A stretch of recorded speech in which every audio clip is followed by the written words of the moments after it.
Well, Super Bowl 47 is just around the corner, and that means it is time to get your wagers in.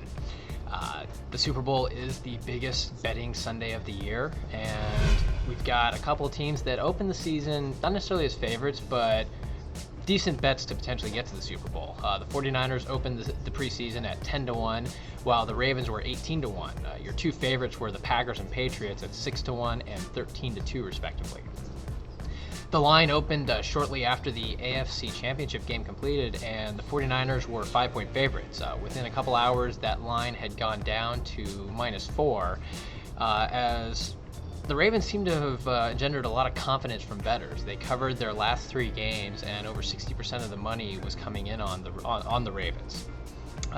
Odds makers are expecting the line to settle at about 49ers -3.5. So if you want to get in before it gets down there, make sure you get that.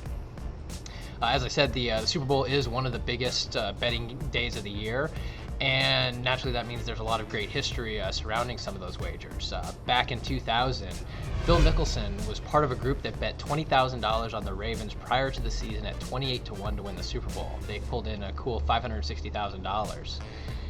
Back in 1989 at Super Bowl XXIII, casino owner Bob Stupak reportedly won the biggest single Super Bowl payout in Vegas history when he bet $1 million on the Bengals to cover against the 49ers.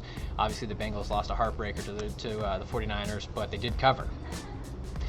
Super Bowl 45 saw an interesting little flub, if you will. One of the more popular proposition bets in recent years has been the over-under on the national anthem. Christina Aguilera sang the national anthem at Super Bowl 45, and the over-under on it was a minute 54. She missed a line, messed up a couple words, and came in at 153. Thankfully, some online sports books refunded their money, although mine did not. One of the worst day for Las Vegas in Super Bowl history was Black Sunday in 1979 at Super Bowl XIII. The Pittsburgh Steelers opened that game as 4.5-point favorites over the Cowboys. A lot of money came in on the Cowboys early on, and it actually moved the line down to 3.5. Some more money came in on the Steelers kind of late, and that settled the line at -4. The Steelers ended up winning that game 35-31 with Roger Staubach throwing a pair of touchdowns late to Billy Joe Dupree and Butch Johnson. That 4-point differential ended up costing Vegas a ton of money. People who got the Cowboys at +4.5 won, people who got the Steelers at -3.5 won, and people who got the 4-point line pushed. So as you're getting ready for next Sunday's game, obviously there's going to be plenty of prop bets, whether it be on the